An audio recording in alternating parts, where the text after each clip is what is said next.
For God so loved the world that He gave His only begotten Son, that whoever believes in Him should not perish but have everlasting life. Ano ang sinasabi ng John 3:16 patungkol sa pag-ibig ng Diyos?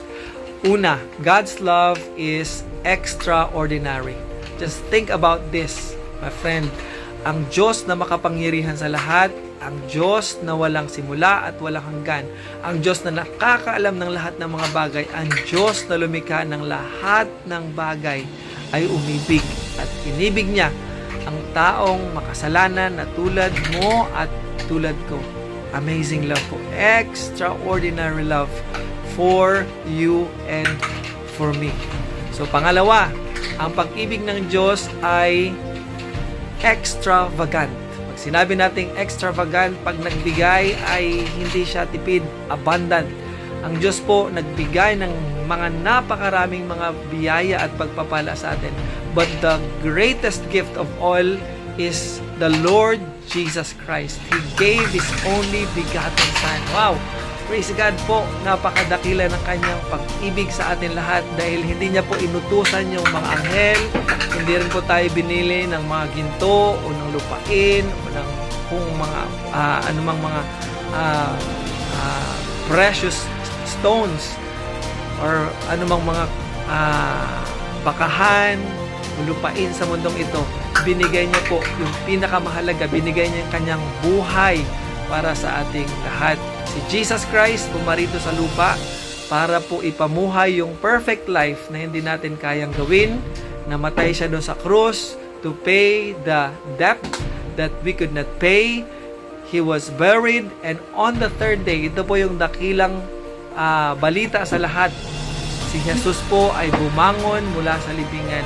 At sa pamagitan nito, meron po tayong kasiguruhan na tayo po ay mapapatawad at may buhay na walang hanggan kung tayo po ay magtitiwala sa kanyang ginawa para sa atin. And then the third one, God's love is encompassing. Ano man ang iyong katayuan sa buhay, ano man yung iyong kulay, nationality, ano man yung shape ng iyong mukha, ano man yung kulay ng iyong mata, ano man ang iyong education, even your background, ano man yung iyong mga nakaraan, pwede kang lumapit sa Panginoon upang maranasan mo yung kanyang dakilang pag-ibig para sa iyo.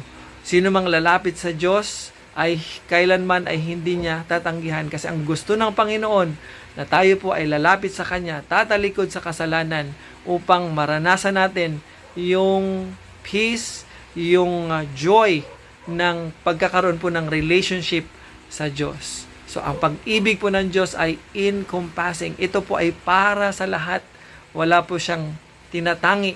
Ito po ay ipinagkakaloob niya. Ito po ay bukas. Ito po ay ino-offer niya sa iyo at sa akin. Kaya hindi tayo dapat mahiya o matakot dahil alam po natin na mahal tayo ng Panginoon. At pang-apat po, God's love is elevating. Sabi doon sa verse, that whoever believes in Him should not perish.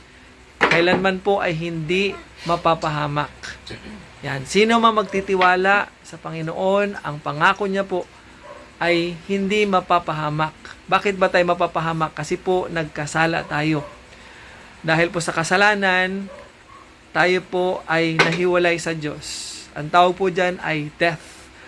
Death means separation. Nung nagkasala po sa Adam and si Eve, dahil si Adam po ang representative ng whole creation, the human race and whole creation. Pumasok po yung kasalanan, nahiwalay po ang tao sa Diyos.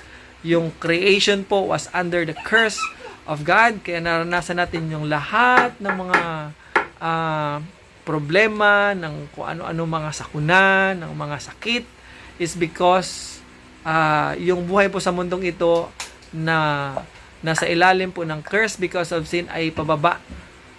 Yan po. Ito po ay dying. So, ang Diyos po ay nag-provide ng solution sa problema natin. Dahil po sa disobedience ni Adam, binigay niya po ang kanyang anak upang sa pamagitan ni Jesus magkaroon tayo ng buhay na pag-asa. Magkaroon po tayo ng buhay na pag-asa. So, God's love is elevating. Alam niyo po, nung pumasok yung kasalanan, nahiwalay tayo sa Diyos, yan po yung pinakamatinding separation sa lahat. Nakasanayan po natin yung belief na kapag ang tao po namamatay, natural lang yun. Actually, hindi po yun natural. Hindi po tayo dinesign and dinestined ng Diyos sa kamatayan.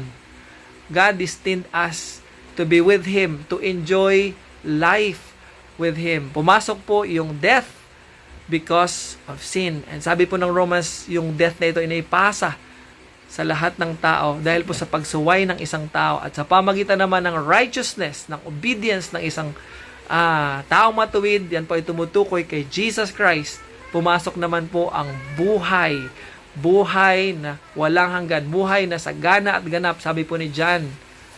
And alam niyo po, sa Revelations, aalisin ng Diyos sa new heaven and new earth ang death. Lahat po ng nagtitiwala sa Kanya ay isasama ng Diyos sa Kanyang paghahari sa new heaven and new earth. Ang new heaven and new earth ay mas maganda kaysa sa unang Garden of Eden, sa first creation that God made nung unang panahon po. So that is very exciting. I hope you have that hope, mga kaibigan, mga kapatid. Dahil siguradong darating po yung panahon na yan. And panghuli, kasi maiksi lang po yung panahon natin, God's love is eternal. Grabe, no? Yung iba, naghahanap po ng forever. Ang dami po naghihiwalay ngayon. Diba? Yung iba, kala nila forever na talaga. Alam niyo po, sa mundong ito, walang permanent. Sabi po ng salita ng Diyos, ang mananatili lang ay yung Kanyang salita. At mananatili po yung pag-ibig ng Diyos, yung relationship po natin kapag tayo po ay nagtiwala kay Jesus bilang Panginoon at tagapagligtas, ito po yung sure, yung permanent, yung salvation po, yung relationship natin sa Panginoon. Kapag tayo po ay natutong magsisi sa ating mga kasalanan, alam natin na tayo po ay makasalanan, hindi natin kayang iligtas ang ating sarili, and we need a Savior. At yan po ay ang pagliligtas po ng Panginoon ay may experience natin the moment we surrender our lives, the moment we trust, we believe kay Jesus Christ dun sa Kanyang ginawang pagliligtas sa atin sa cross ng Kalbaryo. Yan po ang dakilang pag-asa na dapat nating taglayin. So God's love is eternal. Kapag ikaw ay nasa Panginoon, meron kang kasiguruhan na ikaw ay merong lugar sa Kanyang kaharian, na ikaw ay merong buhay na walang hanggan at kailanman ay hindi Kanya pababayaan. Kailanman ay hindi ka mapapahamak. So, ang hamon po sa atin ay tanggapin natin yung pag-ibig ng Diyos. Sampalatayanan natin si Jesus sa ating buhay bilang Panginoon at tagapagligtas. And what is the promise? Whoever believes in Him should not perish, but have everlasting life. Tandaan po natin yung John 3:16 at yung 5 E's na naglalarawan po sa dakilang pag-ibig ng ating Diyos para sa atin. Purihin po ang ating Panginoon. Salamat po sa inyong pakikinig. Hanggang sa muli.